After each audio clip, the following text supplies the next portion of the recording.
Hello, thank you for joining us. We're here today with Greg Peete, Republican candidate for state representative.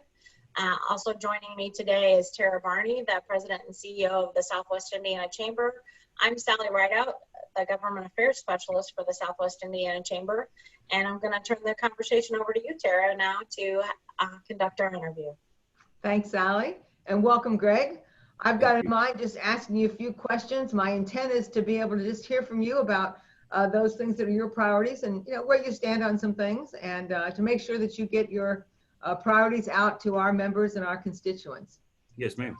I'm going to kick it off, if you don't mind, with a question that's been a priority of the Southwest Indiana Chamber since before time, and that is how we get the I-69 bridge across the Ohio River. So we're at a point now where we're expecting a record of decision in the next 4 months, which is basically finalizing the environmental impact study so we can get on with financing and building the bridge. But it is stalled right now, and it's really stalled over what the plan is for the two existing US 41 bridges, whether both of them stay in the system or whether one comes out, and whether whichever complement of bridges remains, whether they're toll-free or they get tolled.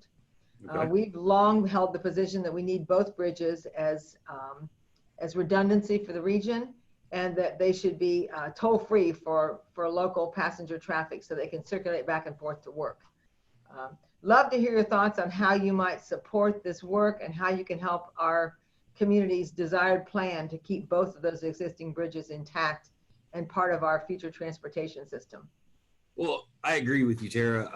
There is a need for both sets of bridges. As we've seen in the past, the 41 bridges, especially with all this construction going on, are constantly shutting them down, and it's making a huge impact as far as times to be able to drive, or times for people that live and work in Henderson that come to Evansville or vice versa. I think that, it is a good plan to be able to build the other bridge.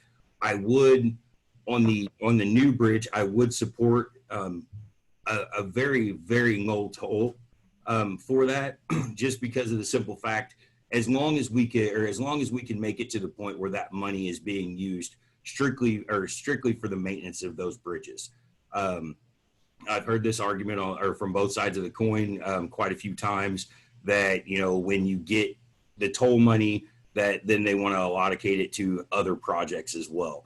I think that money needs to be kept separate from any other projects and only needs to be used for those bridges, whether it be the upkeep of the existing bridges across 41 into Henderson, into Evansville, or upkeep for the new bridges that'll be there as well too. But I do agree with tolls for the new bridge. And then on the flip side of that, I do agree that the existing bridges need to stay open, and those need to be thoroughfares for the Illinois or for the Kentucky, Indiana travelers without tolls. I travel back and forth to Chicago from time to time, and it gets kind of a nightmare when you cross into Indiana over into Illinois. And Indiana charges you $1.50 or $2, and then you get into Chicago and you take their main highway and you're paying $50 or $60 worth of tolls, and then it's like, okay, where's that money go? And heaven forbid that, like with this COVID thing, all the toll bridges are shut down at this point in time. So you get a letter in the mail 7 to 10 days later after they tag your license plate telling you that you owe all this money when you go to renew your license plate. I've gotten that letter before. Yes, ma'am. Well, we appreciate your understanding of the initiative and your interest in being helpful. That's great. Another challenge we see coming as the business community is addressing business liability through the whole COVID issue. So many businesses rightly needed to stay open to serve community. They were identified as essential. They gave people jobs, and they kept supplying the community with goods and services they needed. And they're very anxious about not having liability protection. Our federal government has not stepped up to the plate here. It looks like it's going to fall on states to do that. I'd be interested in your thoughts about helping to address that and get some kind of action through the legislature this year, what you think might be important to include, and whether you'd see a space to be part of sponsoring or leading that conversation. That's one of the things I have done a little bit of research on. As you know, I came into this campaign in June, so we were right in the middle of COVID. I have a bunch of friends that, own small businesses and, were forced to shut down due to the COVID issue. So it's kind of near and dear to my heart seeing the simple fact that they're using their 401ks and, pensions and everything else to be able to keep their businesses afloat. I've talked to federal legislation about this, and it's the same narrative. We're working on it. This side stalling, that side stalling. You kind of can't ever get anybody to lock down and give you a definitive answer. As far as the state, I think that there does need to be some financial assistance that is given more than just the COVID relief fund to these businesses. With that being said, I would really, really, really like to see that it be small businesses. The reason that is, of course, small business is the backbone of the state. But not only that, I mean, most small businesses, especially like the mom and pop style shops, these guys have put anything or everything that they have into these businesses. So, it's only right that we could try to help them out through this. As far as spearheading the legislation, I will be, if elected, I will be the rookie. I've already got some ideas of some legislation that I would like to pass, dealing with, small business and the African American community as well as affordable housing and veterans. If one of the other people from the State House came to me and said, "Hey, would you be interested in helping sponsor this?" I wouldn't hesitate one way or another to sit down and have a conversation with them and see if we couldn't get something passed through the House and the Senate. Well, thank you. I appreciate that. I'm going to kind of stay on money because it's all about money. Yes, ma'am. The pandemic certainly has put a huge strain on the state's budget revenues, both now and for the coming few years, and on local budgets as well. As you go into this session, which is going to be a budget making session, what kind of things would you want to work on to protect and I guess protect or enhance, given the fact the state's going to have fewer resources? And are there some things that you think the state is doing that they might be able to do less of?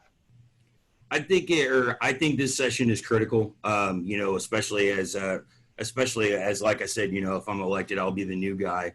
But I think that it's 100% crucial that, especially bouncing back from COVID right now, that we maintain a united front on both sides of the aisle and make sure that there is no extra budgetary spending on projects that could possibly wait until we get the state back open and we're back into making sound decisions as far as being able to get the accounts built back up.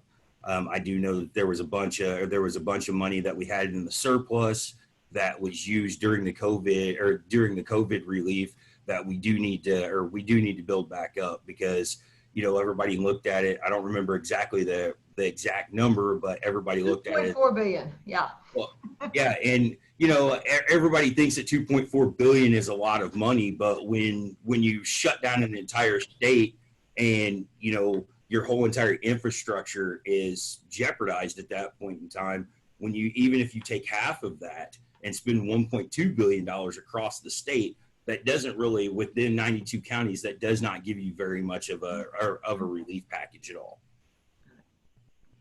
Well, thank you. I want to make a little shift to talent because, again, it matters to our region's future. And, it's clear to the business community that Southwest Indiana must increase our overall educational attainment. If our citizens are going to compete in the global economy, they've got to be prepared to do so. We see high school graduation rates as critical to that, and certainly having our citizens have access to and earning post-secondary training of some sort, whether it's a credential or further training or college. Any of those things seem to be critical. Yes.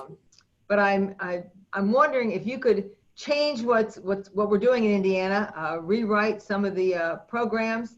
Are there changes that you've identified or you think are important to look at?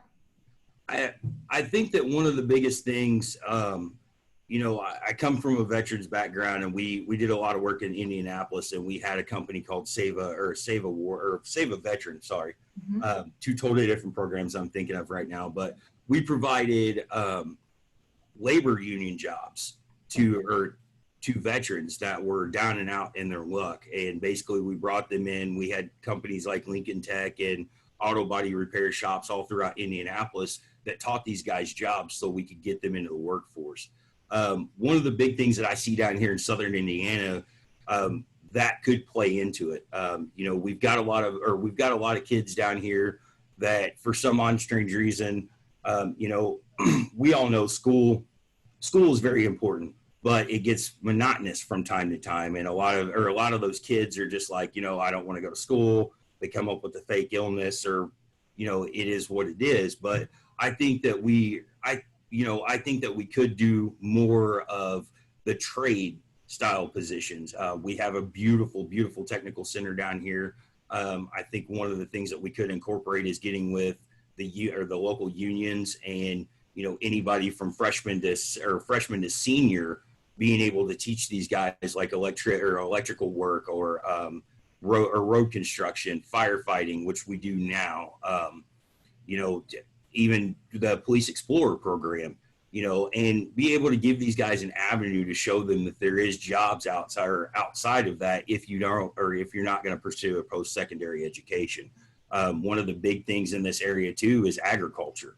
I know Gibson Southern, when I was in school, they had a huge agricultural program to where we actually had an ag class that we could, halfway through our schedule, we would leave for half the day from our school and go into Gibson Southern, and we were taught ag. So, if our parents were farmers or we wanted to work on a farm, it gave us that hands-on ability to be able to do that. I think, a lot of that comes down to, if we could do a hands-on style program, it would engage people more to be able to learn those jobs. Plus, not to mention, you could open up pretty much a huge pipeline between the children that are in school now, unions, electricians, or any job market out there, to be able to push them that way. Some kids aren't going to be able to afford post-secondary education, so it would be a great thing for that. Well, thank you. I appreciate you having some depth to your ideas. That's great. I just want to kind of wrap up our conversation with the question that gives you some space to tell us about you. Is there a main idea or issue that you would want to champion, either in your first term or if you continue to serve in the legislature, but especially in this upcoming session? What's the thing you want to jump into? Well, one of the biggest things near and dear to my heart is I'm a combat veteran. I've worked real close with IDVA. I've worked real close with some of the state legislators over the years as a veterans advocate and a veterans service officer. I think one of the things that does need to change, and I've talked to Senator Toms and a couple other of the senators about this, is I would like to see us be able to bring in some programs to the state of Indiana that have a high success rate. We've got a program in West Virginia right now that has a 99.9% success rate with veterans with PTSD. If we found the land and was able to do something like that, like what Florida's doing, or what Colorado's doing, or even California, I think that would be a huge win for the veteran community, to be able to stop the stigma of the 22 a day. That's just one of the many things that I hope to accomplish in legislation, to be able to do that. A couple of the other things as well too is, I think that we really need to take a real strong, hard look at affordable housing, as far as at the state level, with conjunction of the cities and the counties. A lot of these houses out there that are blight, if we could find the right non-for-profit, there's some people out there that donate millions of dollars every year to be able to turn these houses into something different. That would be able to provide, or be able to put a big dent in the affordable housing market and help the homelessness population. Well, thank you. What branch did you serve in? United States Army. And where were you overseas? I served in Iraq and Afghanistan both. Just curious. Oh, Yeah. thank you. No small contribution. Well, we've appreciated this dialogue, and certainly we're so pleased that you decided to put your hat in the ring, and we look forward to getting to know you better and sharing this with our members and constituents. So appreciate your time today. I appreciate you guys. Thank you so much.